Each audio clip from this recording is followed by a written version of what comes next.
Hermanos, hemos estado todos estos domingos a partir del capítulo 5 de Hebreos, como cuando estamos apreciando a un pintor en su trabajo de crear un cuadro. En todo este fragmento dentro de esta carta ha sido el autor de la carta a los Hebreos pintando un cuadro para presentar finalmente a Jesucristo como ese gran sumo sacerdote que nosotros necesitamos. Verdaderamente Él está, pudiésemos decir, en el texto que nos ocupa hoy, Él está ya dando algunos retoques y ya nosotros podemos apreciar de qué trata el cuadro. Ya tenemos un esbozo claro y aunque Él todavía no ha llegado al centro, al argumento de esta gran porción, ya el pasaje de hoy está rozando allí. De hecho, el capítulo que nos ocupa la semana que viene, Él comienza diciendo esta frase: el punto principal de lo que se ha dicho es este. Él establece su argumento en el capítulo siguiente. Pero en el capítulo que nos ocupa hoy ya Él nos está llevando ahí. Ya Él nos está mostrando con más claridad lo que Él ha estado diciendo desde el capítulo 5. Entonces, mis hermanos, nosotros hemos estado viendo cómo el autor de Hebreos está mostrando a esta comunidad hebrea, valga la redundancia, cómo Cristo es superior a todas estas imágenes y figuras que Él está trayendo del Antiguo Testamento. Él está hablando de una comunidad que tenía muy en claro y que su historia estaba fundamentada en cómo los ángeles y todos los mensajeros de Dios habían traído la palabra, pero ahora Él está diciendo que el Hijo es superior a todo esto y que nosotros necesitamos escuchar la voz del Hijo. Él está también mostrando a ese Hijo no solamente en su gloria y esplendor, sino que Él está también mostrándolo en su humillación y su sacrificio, y está diciendo que esto, al contrario de rebajarlo, también lo hace digno de toda nuestra honra y de toda gloria. De hecho, Él nos está recordando que producto a su humillación obediente, Dios lo levantó y lo exaltó a los cielos. Él nos está recordando también, o le está recordando a este pueblo, que sus antepasados fueron incrédulos y que no les bastó todo lo que vieron a Dios hacer en estos 40 años en el desierto, sino que su corazón fue duro y cerrado y dado a la incredulidad. Y Él les está diciendo a esta comunidad hebrea: tengan cuidado, no vaya a ser que su corazón también sea de esta misma manera. Recuerden lo que sucedió con ellos, que perecieron en el desierto y no entraron a la tierra prometida. El autor de Hebreos también está haciendo otra advertencia en cuanto a la apostasía. Él está recordando cómo esta comunidad y sus ancestros han tenido todo en sus manos, han visto la gloria de Dios de una manera increíble, fueron receptores de la palabra de Dios, vieron a Dios obrar de una manera indescriptible. Sin embargo, muchos, después de haber recibido todas estas bondades, rechazaron abierta y eufóricamente al Mesías. El autor de Hebreos en el capítulo 6 nos ha estado hablando acerca del peligro de la apostasía. Y explicábamos también cómo se manifiesta esta apostasía y dábamos ejemplos en la Escritura, cómo nosotros vemos personas que estuvieron lado a lado con el Señor Jesús. Judas caminó con Él, fue testigo de su ministerio. Sin embargo, su corazón duro lo llevó a nunca arrepentirse y a entregar al Señor. Y vimos todos otros ejemplos también.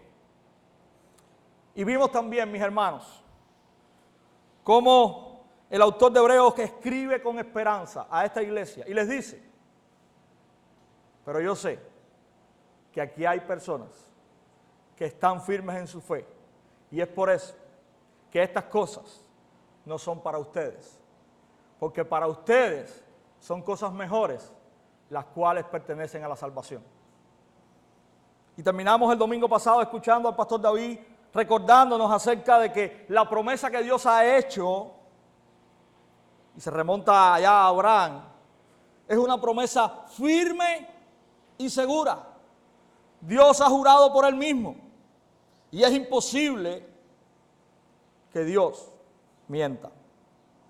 Hermanos, hoy vamos a continuar mirando en esta carta a los Hebreos y le invito a abrir nuestras Biblias en el capítulo 7.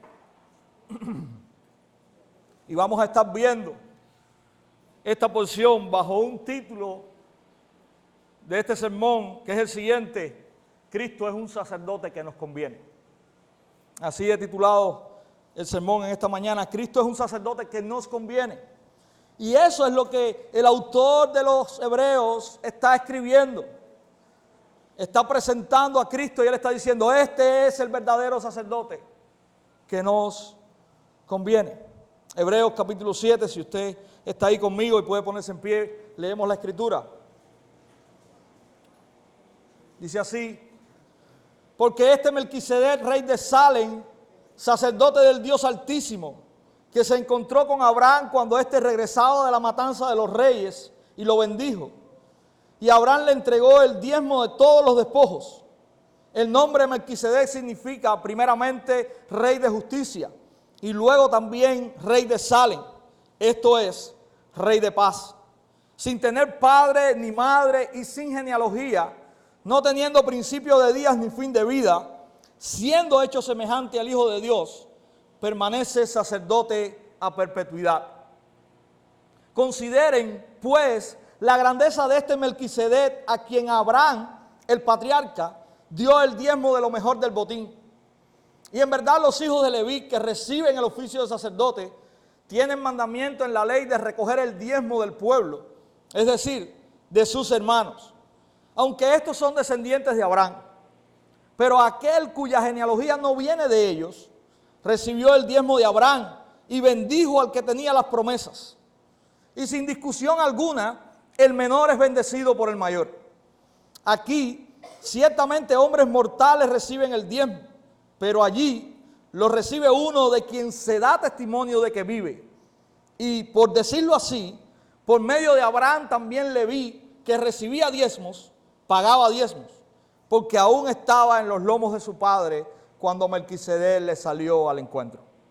Ahora bien, si la perfección era por medio del sacerdocio levítico, pues sobre esa base recibió el pueblo la ley, ¿qué necesidad había de que se levantara otro sacerdote según el orden de Melquisedec y no designado según el orden de Aarón? Porque cuando se cambia el sacerdocio, necesariamente ocurre también un cambio de la ley. Pues aquel de quien se dicen estas cosas pertenece a otra tribu, de la cual nadie ha servido en el altar.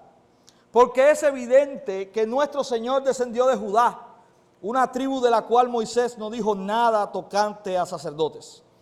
Y esto es aún más evidente si a semejanza de Melquisedec se levanta otro sacerdote, que ha llegado a serlo, no sobre la base de una ley de requisitos físicos, sino según el poder de una vida indestructible. Pues de Cristo se da testimonio: tú eres sacerdote para siempre, según el orden de Melquisedec. Porque ciertamente queda anulado el mandamiento anterior por ser débil e inútil. Pues la ley nada hizo perfecto. Y se introduce una mejor esperanza, mediante la cual nos acercamos a Dios. Y por cuanto no fue sin juramento, pues en verdad ellos llegaron a ser sacerdotes sin juramento, pero él, por un juramento del que le dijo: el Señor ha jurado y no cambiará. Tú eres sacerdote para siempre. Por eso, Jesús ha venido a ser fiador de un mejor pacto. Los sacerdotes anteriores eran más numerosos porque la muerte les impedía continuar. Pero Jesús conserva su sacerdocio inmutable, puesto que permanece para siempre. Por lo cual, Él también es poderoso para salvar para siempre a los que por medio de Él se acercan a Dios, puesto que vive perpetuamente para interceder por ellos. Porque convenía que tuviéramos tal sumo sacerdote, santo, inocente, inmaculado, apartado de los pecadores y exaltado más allá de los cielos, que no necesita, como aquellos sumos sacerdotes, ofrecer sacrificios diariamente, primero por sus propios pecados y después por los pecados del pueblo, porque esto Jesús lo hizo una vez para siempre cuando Él mismo se ofreció. Porque la ley designa como sumos sacerdotes a hombres débiles, pero la palabra del juramento que vino después de la ley designa al Hijo hecho perfecto para siempre. Señor, te damos muchas gracias por tu palabra. Gracias, Señor, por presentarnos a Cristo, ese gran, perfecto sumo sacerdote. Aquel que, Señor, ha logrado la paz contigo. Te pido, Señor, que en esta mañana puedas hablar a nuestros corazones con claridad. Señor, que podamos ser edificados en el Evangelio. Que tu palabra, Señor, alumbre nuestras vidas. Que hables con poder, Señor. Edifiques tu iglesia y traigas convicción de pecado, justicia y juicio. Si alguien aquí en esta mañana no te conoce. Oramos en el precioso nombre de Cristo. Amén. Hermanos, si hay una verdad que el autor de Hebreos está queriendo transmitir en este pasaje es la siguiente. Cristo es el sacerdote perfecto que salva para siempre a los que se acercan a Él. Cristo es el sacerdote perfecto que salva para siempre a los que se acercan a Él. Y en esta mañana vamos a estar viendo este pasaje en dos partes. Primeramente, versos del 1 al 10, vamos a estar viendo a Melquisedec, un sacerdote que apunta a uno mayor. Melquisedec, un sacerdote que apunta a uno mayor. Y como les comentaba en la introducción, el autor de Hebreos nos va a hablar sobre este personaje que representa sin lugar a dudas un enigma en muchos sentidos en la mente de nosotros cuando escuchamos este nombre. Mis hermanos, no es la intención primaria del autor de Hebreos aclararnos totalmente quién es Melquisedec. Yo sé que este es un enigma que quizás usted tenga. Yo sé que este es un enigma que la iglesia a través de los siglos tiene, pero esta no es la intención del autor de Hebreos. De las 5 menciones que hay acerca de Melquisedec en la Escritura, 3 de ellas están precisamente en la carta a los Hebreos. Y precisamente el autor de Hebreos cita a las 2 anteriores en este pasaje. Así que aquí, en este pasaje, podemos decir que está todo lo que se dice de Melquisedec en la Escritura. Cuando usted quiera escuchar acerca de este hombre o de este nombre, usted vaya a Hebreos capítulo 7 porque ahí está todo. De hecho, el pasaje comienza llevando a esta comunidad hebrea a un viaje hasta Génesis capítulo 14, donde está la historia de lo que se conoce allí como la guerra o la batalla de los reyes. Génesis 13, Génesis 14. Y en esta batalla se levantan varios reyes de naciones y comienzan a luchar. Y uno de los reyes que está involucrado en esta batalla es el rey de Sodoma. Y este rey de Sodoma y el rey de Gomorra y otros reyes huyen porque están perdiendo la batalla. Y dice que caen en unos pozos. Y van los otros reyes, los reyes victoriosos a estas ciudades y toman estas ciudades como botín. Y dentro de ese botín a alguien que se llevan preso o cautivo es a Lot, el sobrino de Abraham que vivía allí. Si usted llega al capítulo 14 del libro de Génesis, allí va a encontrar la historia de cómo Abraham sale a rescatar a su sobrino Lot. Y básicamente lo que el autor de Hebreos nos está citando aquí es el regreso de Abraham ya con su sobrino Lot. Y en el camino de regreso él se encuentra con este personaje llamado Melquisedec. Hay varias cosas que el autor de Hebreos nos está diciendo y básicamente nos está hablando de qué significa el nombre Melquisedec. Bueno, literalmente Melquisedec son dos palabras hebreas juntas, que significa rey de justicia. Eso es el significado de Melquisedec.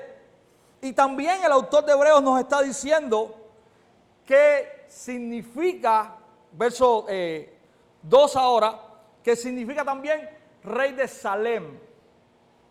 Y Salem, no sé si usted se da cuenta, es también el nombre que se usaba en la antigüedad para referirse a la ciudad de Jerusalén. De ahí sale la palabra Jerusalén. Así que esta es la descripción con la cual el autor de Hebreos comienza esta porción de la Escritura. Él dice que Abraham se encontró con Melquisedec en el camino y le entrega el diezmo de todos los despojos que ahora Abraham recoge en la batalla para rescatar a su sobrino Lot cuando gana esa batalla. Nos dice también el autor de Hebreos acerca de Melquisedec que no tiene, o al menos no se conoce ni padre ni madre, no se conoce genealogía. Y mis hermanos, es algo extraño, porque para nosotros hoy la genealogía quizás no signifique mucho. Quizás yo le pregunte a cualquiera de ustedes cuál era el nombre del abuelo de tu tatarabuelo, y usted se le viren los ojos en blanco, porque no lo sabe. Yo no sé el nombre del mío, ¿verdad? Porque para nosotros en nuestra cultura no es importante, pero en esta cultura la genealogía era muy importante. De hecho, la Biblia contiene varias genealogías, varios registros de parentesco. En el Antiguo Testamento, si usted va a Génesis, usted va a ver una larga genealogía de personas que vivieron muchos años.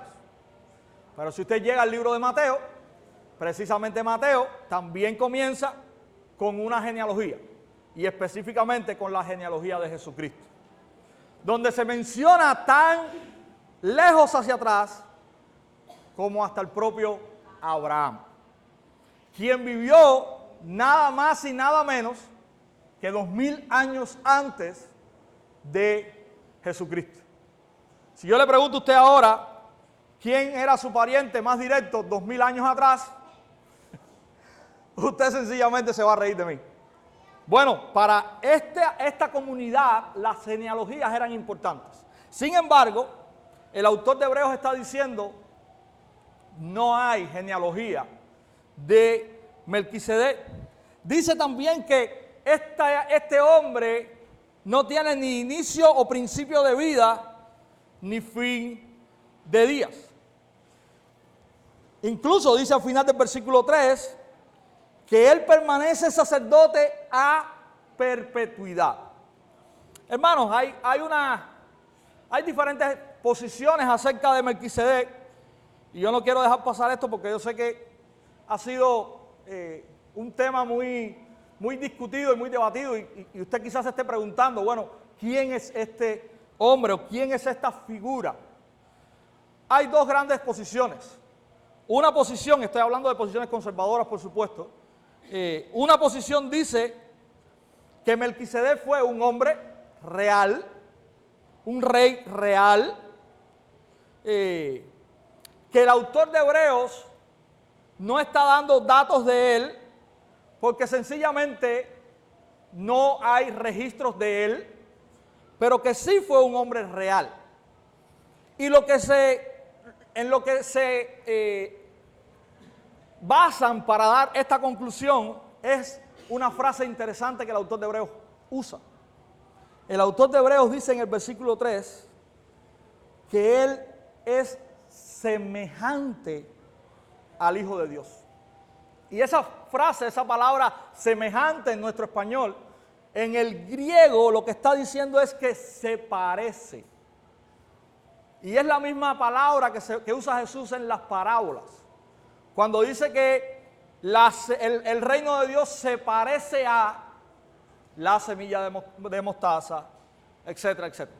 Entonces este grupo de hermanos, de eruditos, dice que se parece, no es en ninguna manera, es igual a.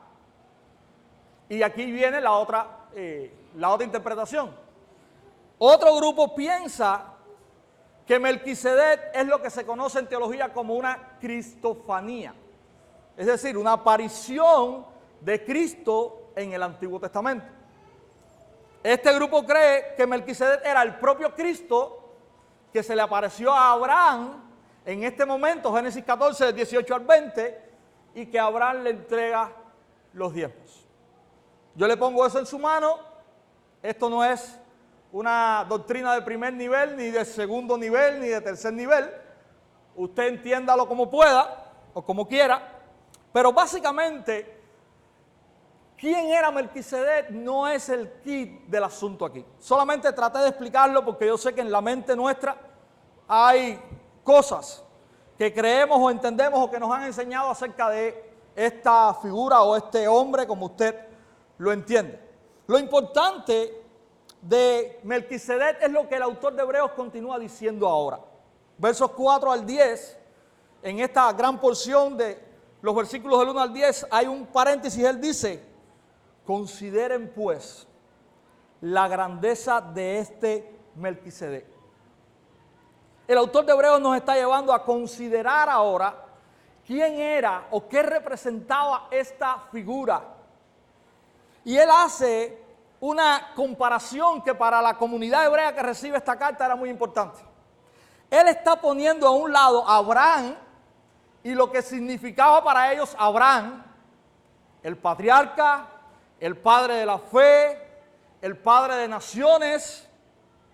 Y él está diciendo: consideren a este Melquisedec, que aún Abraham entregó los diezmos del botín a este Melquisedec. Miren lo que dicen: consideren pues la grandeza de este Melquisedec, a quien Abraham, el patriarca, dio el diezmo de lo mejor del botín. Es lo primero que él está diciéndonos. La idea que él está trayendo, mis hermanos, verso 5, él nos dice: y en verdad los hijos de Leví, que reciben el oficio de sacerdote, tienen mandamiento en la ley de recoger el diezmo del pueblo, es decir, de sus hermanos, aunque estos son descendientes de Abraham. Y él está diciendo, en el Antiguo Testamento, los descendientes de Leví, que era el grupo de sacerdotes, ellos eran los encargados de recibir el diezmo. Pero él está diciendo: estos están recogiendo el diezmo de sus hermanos. Es decir, están en igual de condiciones con él. Pero dice versículo 6: pero aquel cuya genealogía no viene de ellos, recibió el diezmo de Abraham y bendijo al que tenía las promesas. Y mire la conclusión, verso 7. Y sin discusión alguna, el menor es bendecido por el mayor. Mis hermanos, lo que el autor de Hebreos nos está diciendo es que Abraham, quien había recibido las promesas, y usted ya vio eso en el sermón anterior, David nos habló un poquito acerca de esto. Usted va a Génesis 12, usted ve a Dios encontrándose con Abraham, llamándolo y dándole promesas o haciendo un pacto con él. Usted llega a Génesis 15 y usted ve a Dios afirmando ese pacto en medio de una ceremonia donde hay animales hechos pedazos como ofrenda. Y normalmente Abraham tenía que pasar entre esos animales. Y cuando Abraham pasaba por medio de esos animales, Abraham estaba diciendo: yo confirmo el pacto que he hecho contigo. Pero si usted lee Génesis 15, quien pasó entre los animales no fue Abraham, fue Dios mismo. Entonces, Dios estaba prometiendo Él mismo que el pacto y lo que Él había prometido a Abraham era fiel y cierto, y que Él lo iba a cumplir. La comunidad judía que está leyendo esto tenía a Abraham como lo más grande. Era su padre. Si usted va a los evangelios, usted puede ver cómo en un mensaje que Jesús está trayendo y diciendo acerca de quién Él es, alguien dice: nosotros somos hijos de nuestro padre Abraham. Y Jesús le dice: yo soy mayor que Abraham. O antes que Abraham, yo era. Y ahí se escandalizan y quieren apedrearlo. Y dicen: este es un blasfemo. Mis hermanos, Abraham para esta comunidad era lo más grande. Ahora el autor de Hebreos les está diciendo: este Melquisedec es aún más grande, mayor que Abraham. Porque el menor recibe la bendición del mayor. Y aquí Melquisedec es quien extiende la bendición cuando Abraham le entrega sus diezmos. Dice verso 8, aquí ciertamente hombres mortales reciben el diezmo, pero allí lo recibe uno de quien se da testimonio de que vive. Y por decirlo así, por medio de Abraham también Leví, que recibía diezmos, pagaba diezmos, porque aún estaba en los lomos de su padre cuando Melquisedec le salió al encuentro. Interesante. No solamente el autor de Hebreos nos dice Melquisedec es más grande que Abraham, sino que nos dice, aún los que recogían diezmos están en Abraham pagando diezmos. Y esta frase de que estaba en los lomos de Abraham, no quiere decir que Abraham traía al muchacho cargado. ¿Okay? Usted carga a un niño por detrás y usted lo coge por las manitos y sale caminando con él. No. Esta es una frase muy de allá, que significa estar en los lomos. No es esta parte de aquí, sino es la parte donde están los órganos reproductores. Y básicamente lo que el autor de Hebreos está diciendo, Leví no estaba ni aún por nacer. Leví todavía era historia. Sin embargo, cuando Abraham paga los diezmos a Melquisedec, está pagando aún también los diezmos de Leví, quien era quien recogía los diezmos. Y hay algo aquí que yo me salté porque ahora el autor de Hebreos nos lo va a estar explicando más adelante. Y él nos está diciendo, este Melquisedec es de otra tribu, de otro lugar, no tiene nada que ver con ellos. Y ahorita vamos a estar viendo eso también cuando hablemos acerca de Jesús, mis hermanos. Lo segundo que el autor de Hebreos quiere enseñarnos en este pasaje es que Cristo, y no la tribu de Leví, y no Aarón, y no los sucesores de Aarón, Cristo es el sacerdote perfecto, según el orden de Melquisedec, que salva para siempre. Y eso lo vamos a estar viendo versos del 11 al 28, y esto es lo que en esta sesión va a estar mostrándonos el autor de Hebreos. Hay un orden dentro del sacerdocio que es mayor, que es mejor, que es perfecto que el sacerdocio levítico, que los descendientes de Aarón. Y eso es lo que vamos a estar viendo. En el verso 11 hay una pregunta. El autor de Hebreos dice, ahora bien, si la perfección era por medio del sacerdocio levítico, pues sobre esta base recibió el pueblo la ley, ¿qué necesidad había de que se levantara otro sacerdote según el orden de Melquisedec y no designado según el orden de Aarón? Mis hermanos, el autor de Hebreos está llevándonos a pensar en cómo el sacerdocio levítico, llevado a cabo por los descendientes de Aarón y de esta tribu de Israel, no era un sacerdocio perfecto.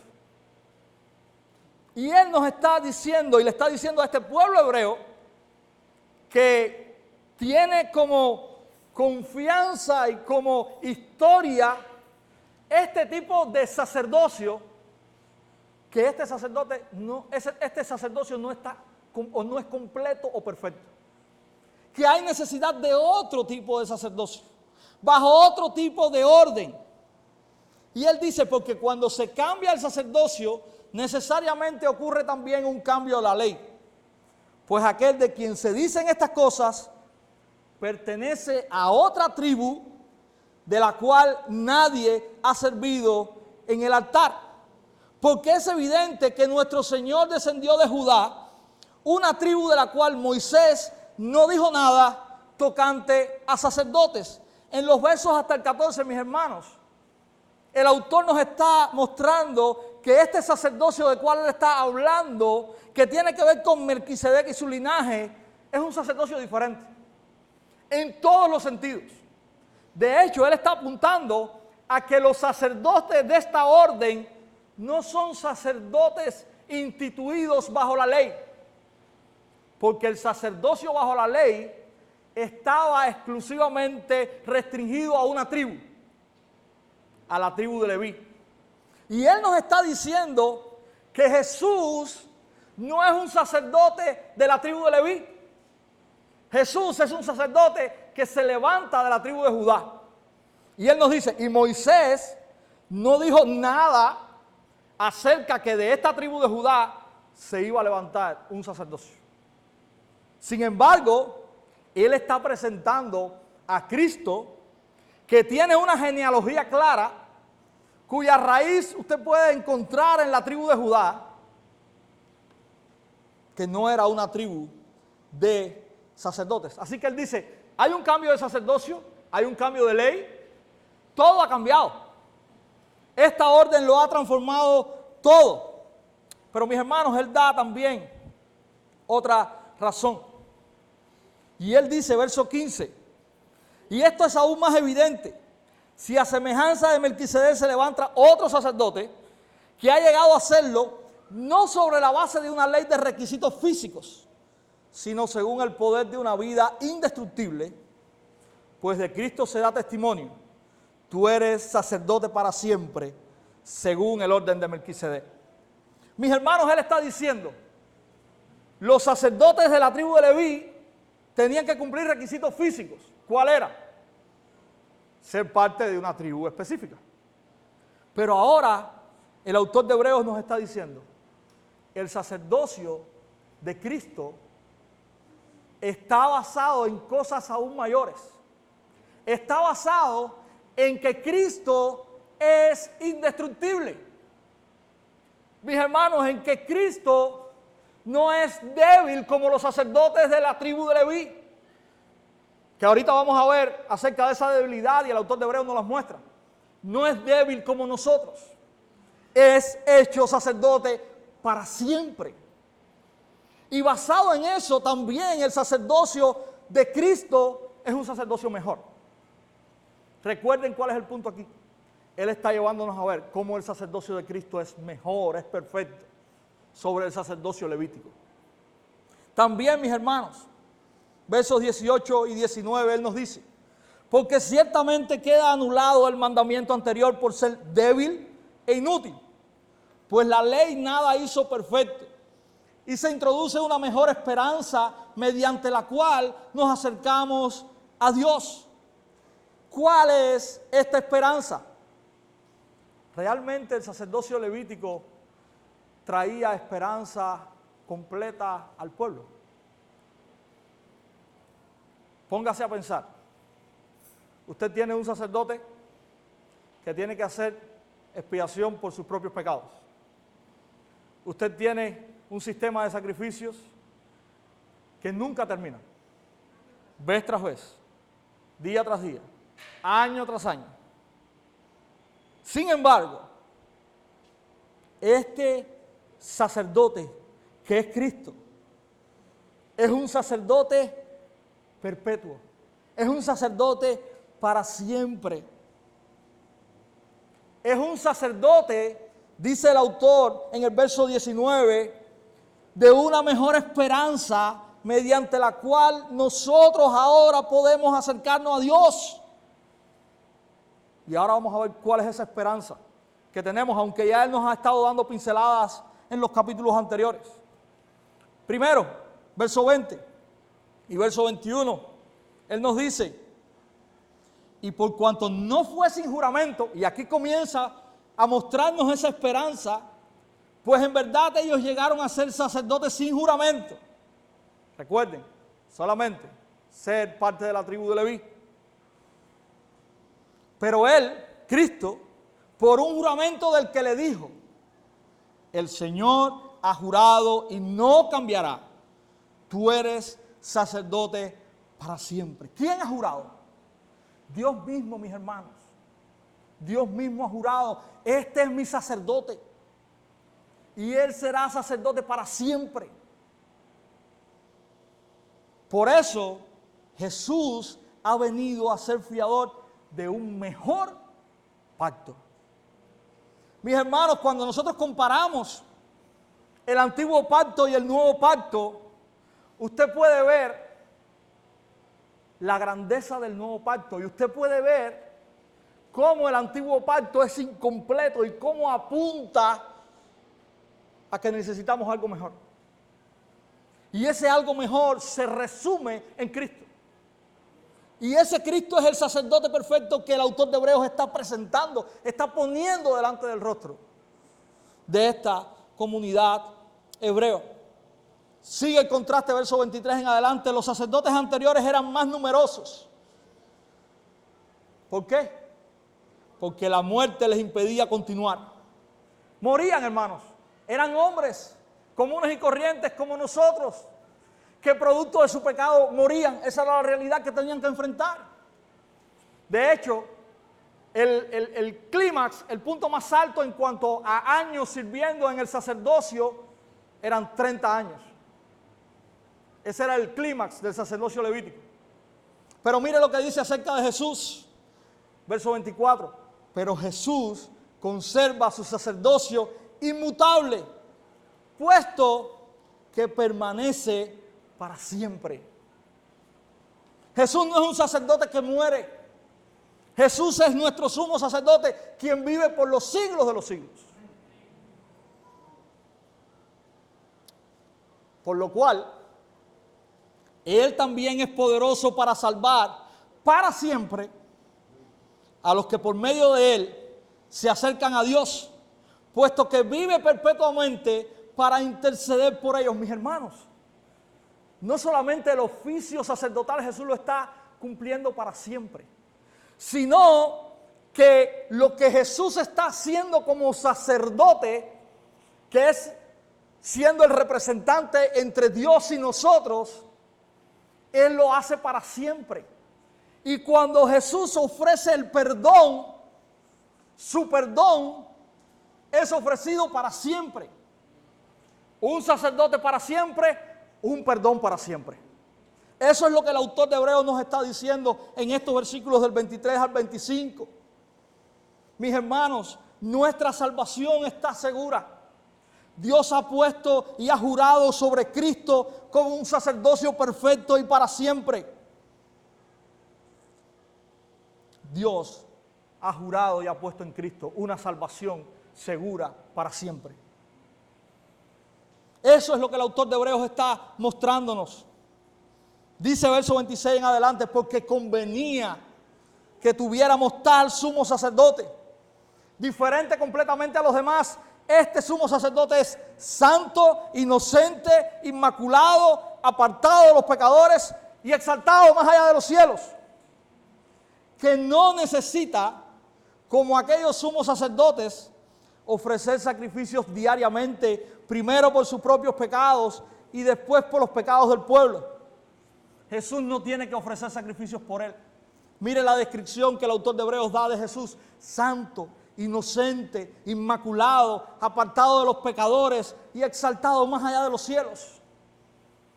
El sacerdote levítico tenía que ir primero y limpiarse, purificarse, hacer expiación por sus propios pecados y por los del pueblo, y él incluido allí. Cristo no vino a pagar por sus pecados. Cristo vino a pagar por nuestros pecados. El sacerdote levítico tenía necesidad de pagar.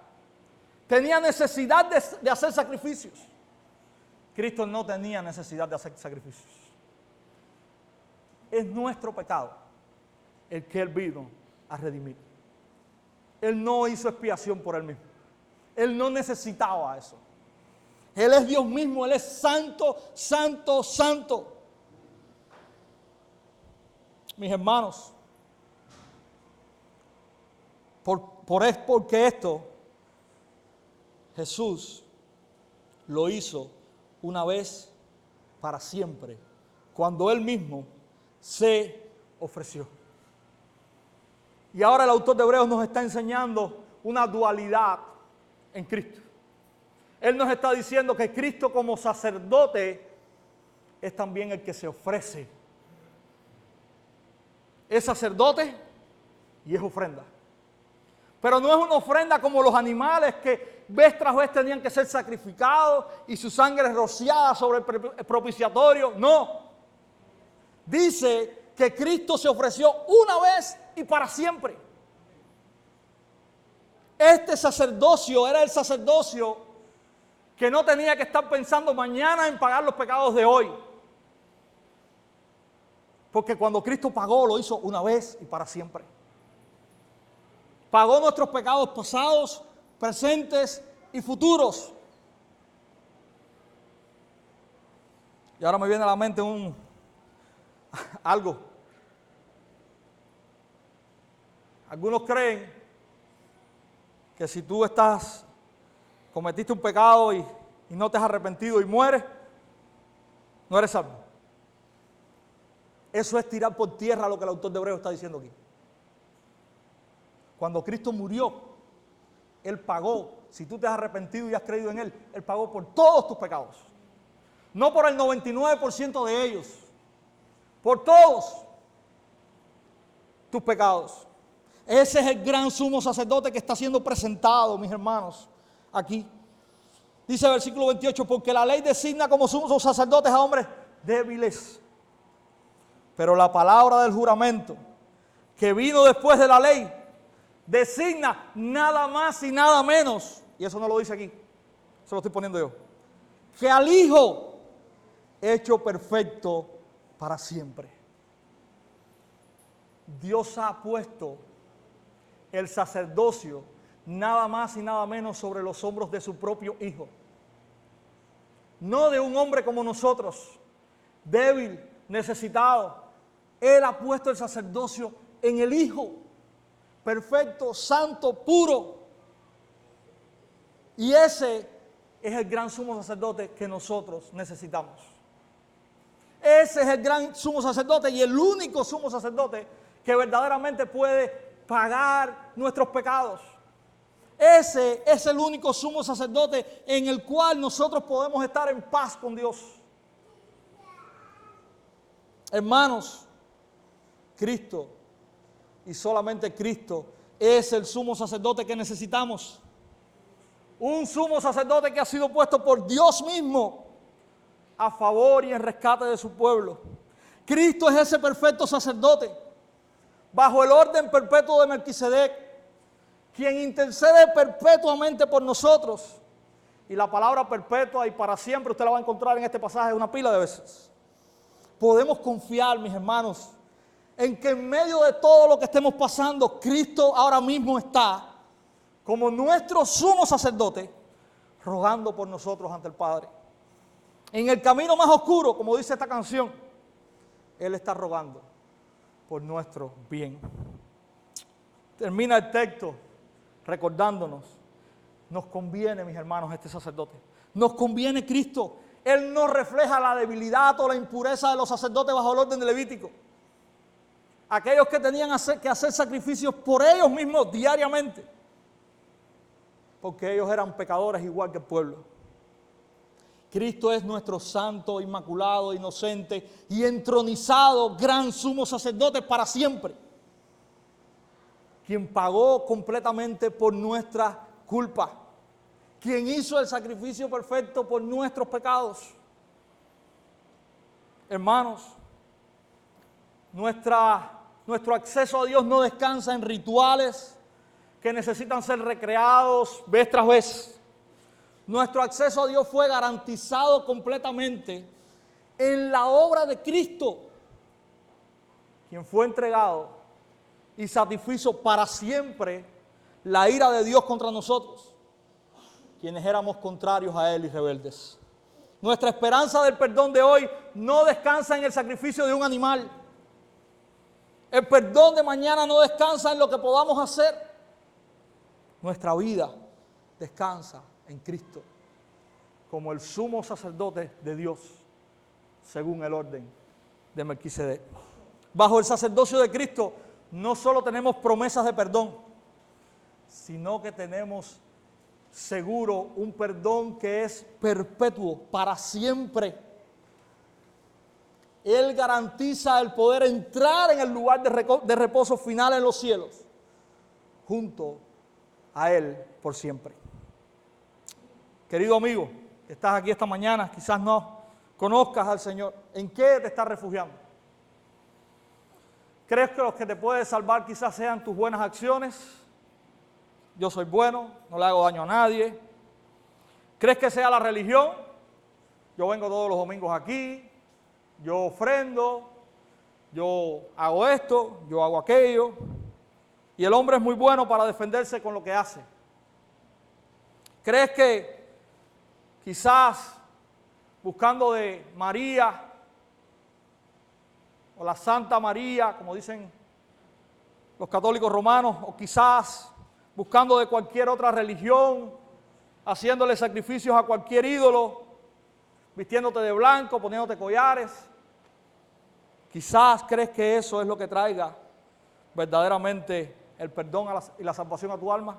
Quiero decirte que el único que lo puede hacer es Cristo Jesús. Todas estas cosas que te he dicho anteriormente solamente sirven para mantenerte bajo condenación. ¿Qué necesitas hacer? Cree que Cristo murió y que lo hizo por tus pecados, por esos pecados que te han puesto en una deuda con Dios que es impagable por ti mismo. Cree que Él fue a la cruz para pagar esos pecados y con su sangre limpiarte completamente y por siempre de tu culpa. Arrepiéntete de tu manera de vivir sin Dios y obtendrás entonces gratuitamente la salvación que Cristo, el gran sumo sacerdote de Dios, según el orden de Melquisedec, ofrece a los que se arrepienten y creen en Él. Eso es lo que tienes que hacer. Cree en Él, arrepiéntete de tus pecados y Él será tu gran sumo sacerdote. Mis hermanos, sin lugar a dudas, y estoy concluyendo, este es un hermosísimo pasaje del libro de Hebreos. Este pasaje nos está mostrando la superioridad de Cristo como aquel que está por nosotros, como aquel en el cual tenemos el acceso, la salvación para siempre, como aquel que Dios ha puesto, no por una sucesión genealógica, sino como aquel que Dios ha puesto y ha jurado, este es mi sacerdote para siempre. Descansemos en Él. Él nos ha llevado al Padre. Él ha pagado y saldado nuestra deuda. Él intercede por nosotros. Y en Él, y solo en Él, nosotros estamos seguros. Termino recordándole la verdad, mis hermanos. Cristo es el sacerdote perfecto que salva para siempre a los que se acercan a Él. Cristo es el sacerdote perfecto que salva para siempre a los que se acercan a Él.